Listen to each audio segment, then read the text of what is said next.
Hello दोस्तों, आपका स्वागत है हमारे चैनल पर।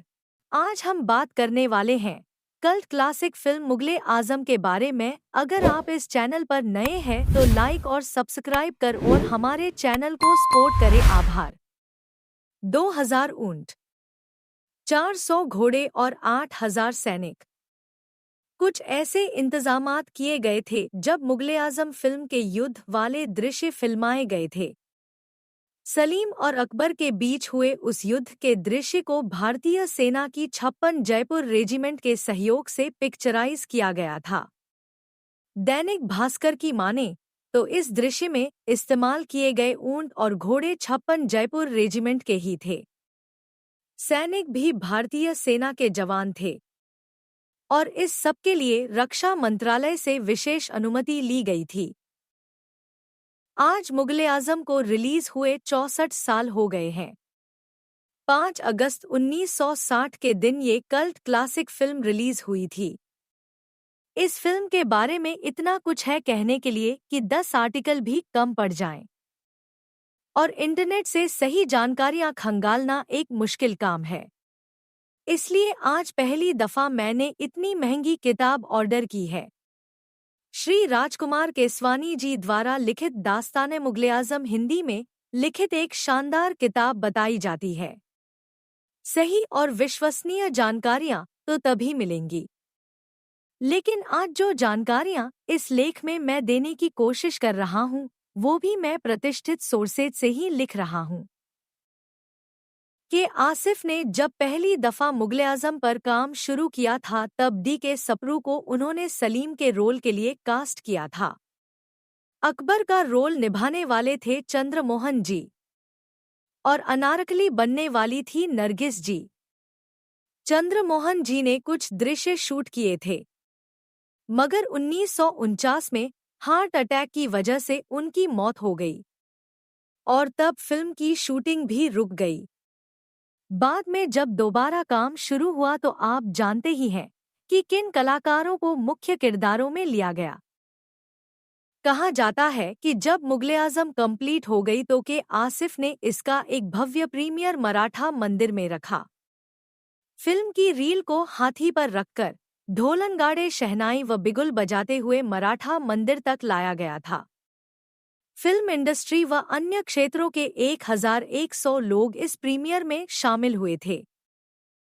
एक दिन के आसिफ संगीतकार नौशाद के घर जा पहुंचे। नौशाद उन दिनों उड़न खटोला फिल्म का संगीत कंपोज कर रहे थे।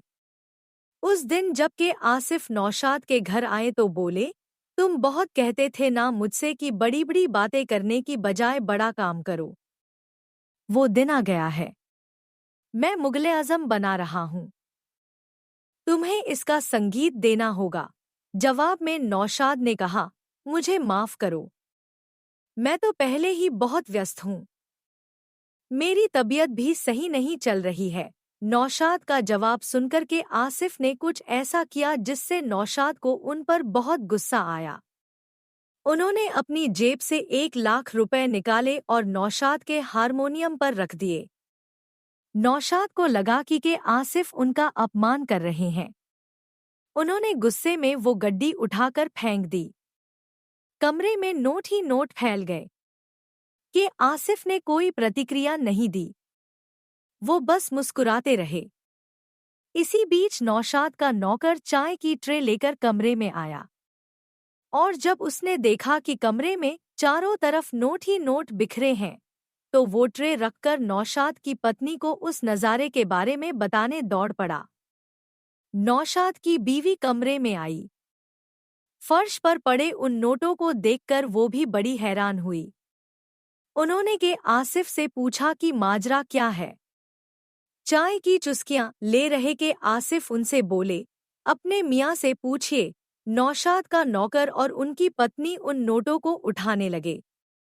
के आसिफ नौशाद से बोले, नौशाद साहब, जिद मत कीजिए, ये पैसे रख लीजिए, आप ही मेरे साथ काम करेंगे।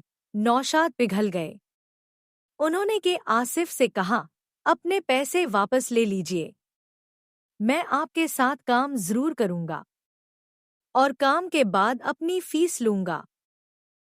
मुगल-ए-आजम में अकबर की भूमिका निभाने वाले पृथ्वीराज कपूर के लिए के आसिफ ने बड़े ही खास जूते बनवाए थे। उन जूतों की कीमत उस जमाने में 4,000 रुपए बैठी थी। ये बात जब कैमरामैन R.D. माथुर को पता चली तो उन्होंने के आसिफ से कहा कि इतने महंगे जूते बनवाने का क्या फायदा, ये तो शॉट में सही से दिखाई भी नहीं देंगे। इसके जवाब में के आसिफ ने कहा, ये मत भूलो कि मेरे अकबर को भी जूतों की कीमत मालूम है। जब वो ऐसे आलीशान जूते पहनकर चलेगा तो उसकी चाल में मुगल शहंशाहों वाली शान खुद ब खुद आ जाएगी। मुगल-ए-आजम का शीश महल बहुत चर्चाओं में रहा था। आज भी इस शीश महल की बातें लोग करते हैं कि आसिफ को ये शीश महल बनवाने की प्रेरणा आमेर किले के शीश महल से मिली थी। और जब के आसिफ ने मुगल-ए-आजम के लिए शीश महल का सेट बनवाने का हुक्म दिया तो उसे तैयार होने में ही लगभग 2 साल लग गए थे। उन दिनों भारत में मिलने वाले रंगीन शीशों की क्वालिटी उतनी अच्छी नहीं थी, इसलिए कि आसिफ ने बेल्जियम से रंगीन शीशे मंगाए। जब शीश महल का सेट तैयार हो रहा था उसी दौरान ईद का त्योहार आ गया। मुगल-ए-आजम के फाइनेंसर शापूरजी मिस्त्री के आसिफ के घर ईदी लेकर पहुंचे। शापूरजी मिस्त्री हाथों में चांदी की एक प्लेट थी जिसमें कुछ सोने के सिक्के व 1 लाख रुपए रखे थे। के आसिफ ने प्लेट से सोने का एक सिक्का उठा लिया। फिर प्लेट को वापस शापूरजी मिस्त्री की तरफ बढ़ाते हुए के आसिफ बोले, इन पैसों से आप मेरे लिए बेल्जियम से शीशा मंगवा दीजिए। फिल्म की कहानी अकबर और जोधा बाई के बेटे सलीम और नृत्य अनारकली की प्रेम कहानी को दर्शाती है। मुगल बादशाह अकबर के द्वारा कनीज नादिरा को अनारकली का खिताब दिया जाता है। आगे हम फिल्म में देखते हैं सलीम और अनारकली दोनों ही एक दूसरे के प्रेम में डूब जाते हैं। जब अकबर को इस बारे में खबर होती है तो अकबर अनारकली को कैद खाने में डलवा देता है, लेकिन सलीम के प्रेम को नाकामयाब करने में हार जाता है।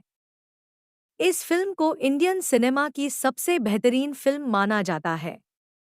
तो ये किस्सा आपको कैसा लगा दोस्तों? कमेंट करके बताइएगा ज़रूर।